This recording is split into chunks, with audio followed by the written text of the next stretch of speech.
En el 54. Sí, la Roque se hace en 1854 a cargo del ¿Cuál Colegio era el del Uruguay? mapa de, así muy a grandes rasgos, de distribución de escuelas?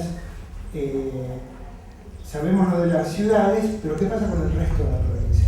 Bueno, hacia 1850 la provincia de Entre Ríos tenía aproximadamente unos 50.000 habitantes.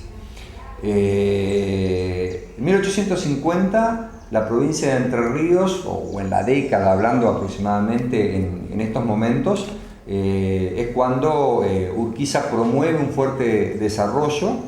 Las guerras civiles, podríamos decir, ya habían finalizado, por lo tanto había gran parte de la población que había podido volver a sus lugares de origen, o sea, población urbana tanto como población rural. Y como decíamos recién, o sea, las ciudades no tenían un gran desarrollo poblacional. Paraná había tenido un crecimiento importante, estando enfrente de Santa Fe. Concepción del Uruguay era una ciudad que no tenía una gran cantidad de población, pero a partir de que se federaliza la provincia de Entre Ríos, cuando Urquiza es presidente, las dimensiones van a ser distintas. Van a aparecer las colonias agrícolas como motivo de los primeros movimientos inmigratorios que provoca Urquiza, la instalación de la colonia San José y demás. Por lo tanto, más allá de que cada una de las ciudades establecidas, fundamentalmente Paraná, Nogoyá, Concepción del Uruguay, Gualeguaychú, tuvieran sus escuelas en funcionamiento, siempre hubo un interés de que en cada campamento militar o en cada espacio rural también se cubrieran las necesidades educativas. Esto ya era una vieja idea de Urquiza desde 1825, porque eso lo había tratado dentro de la propia legislatura. Y es un elemento concreto que él va a tratar de implementar a partir de sus gobernaciones desde 1842 en adelante, y fundamentalmente cuando esté a cargo de la presidencia. El hecho concreto también dentro de la presidencia es nacionalizar el Colegio del Uruguay, que hasta el momento era provincial, y ponerlo dentro de la estructura de colegios nacionales, ¿no?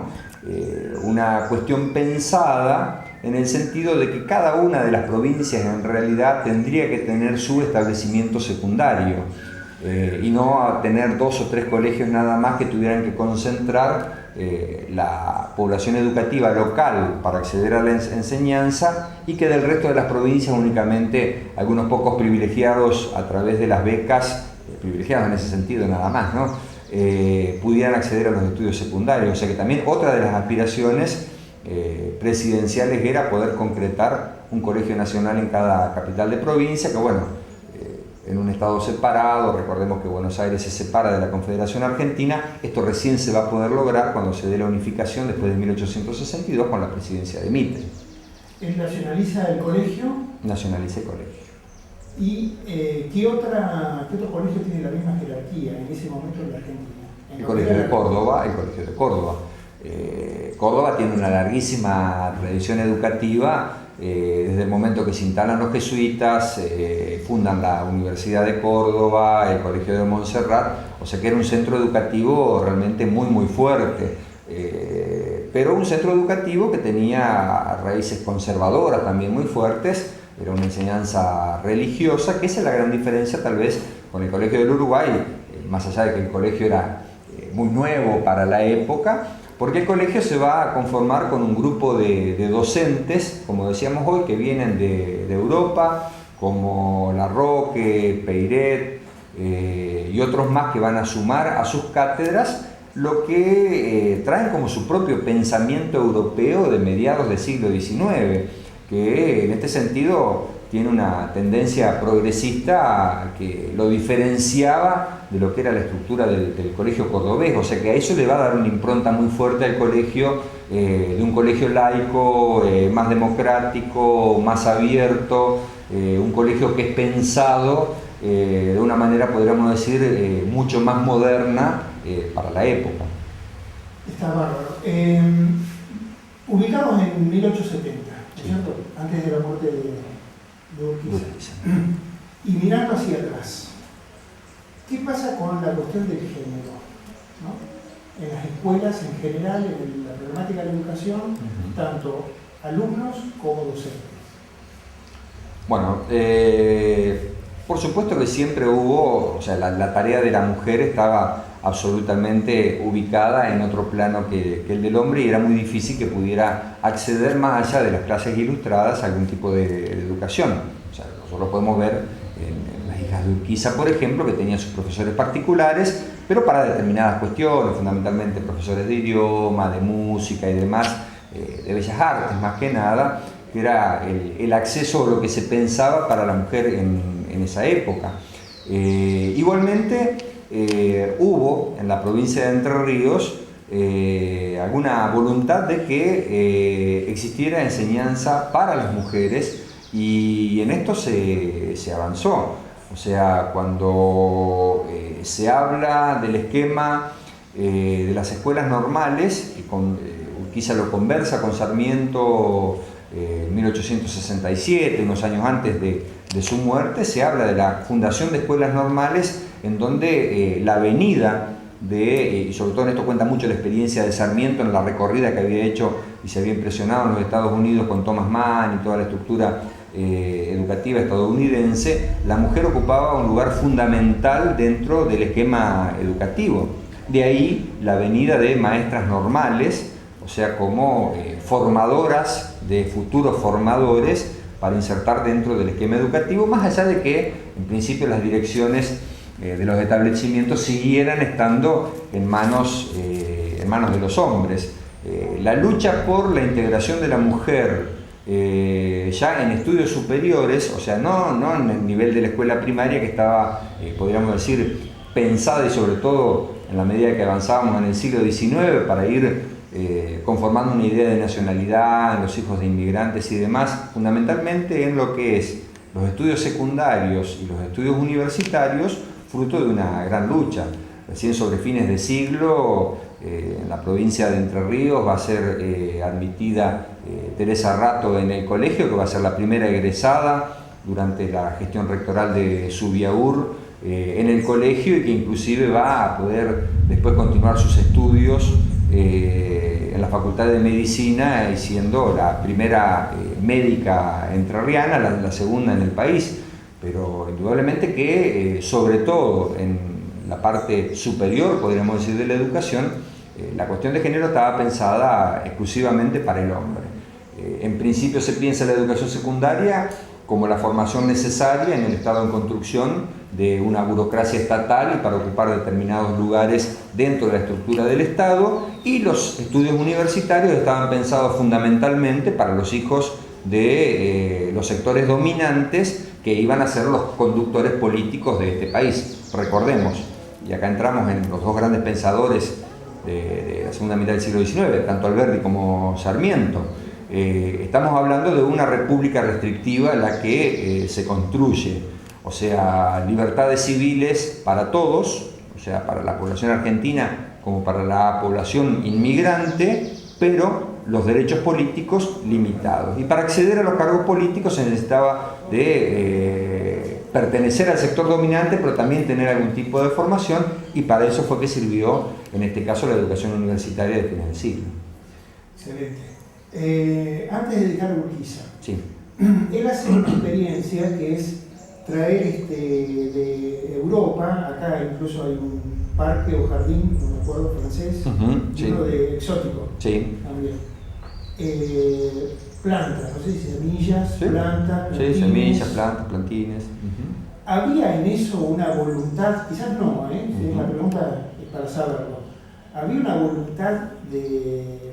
¿Estaba en el marco de enseñar algo eso, o simplemente tenía que ver con lo productivo?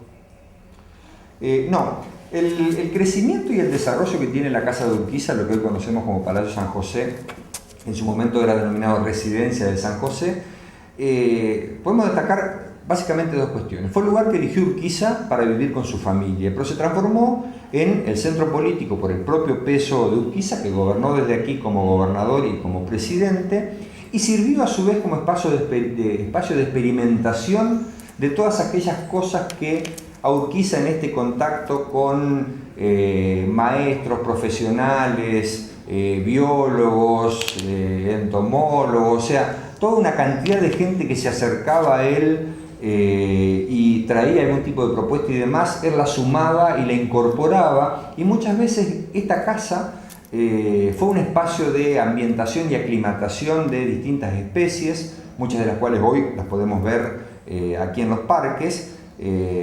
Por ahí podemos definir el jardín francés, era un jardín al estilo de Francia, de algunos de los jardines franceses, con un jardinero francés. El parque exótico está denominado así porque incorpora algunas de las especies que Urquiza encargaba o le eran regaladas, pero utilizó gran parte de las 28.000 hectáreas que originalmente tenía esta estancia para probar la aclimatación de distintos tipos de producciones. Inclusive acá se plantó, por ejemplo, yerba mate para ver si podía ser un espacio de producción de yerba mate, viñedos en la zona que provocaron las primeras explotaciones de vinos en Entre Ríos. O sea que siempre tuvo una fuerte preocupación por lo que podía ser la innovación. O sea que podemos decir que en Urquiza se congeniaba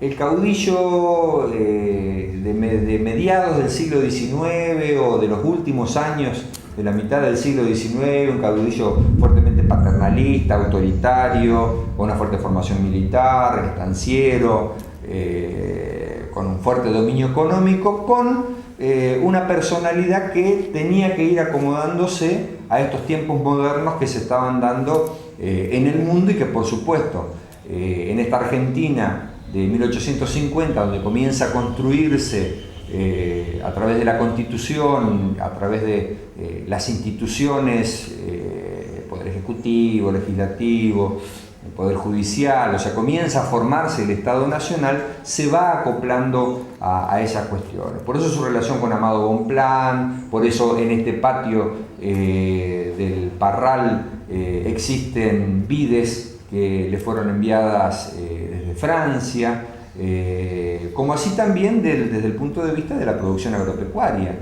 O sea, funcionó este espacio, la estancia de San José, como un lugar también de experimentación botánica, de cultivos, de animales, y bueno, era una persona muy inquieta en cuanto a favorecer todo este tipo de proyectos que por ahí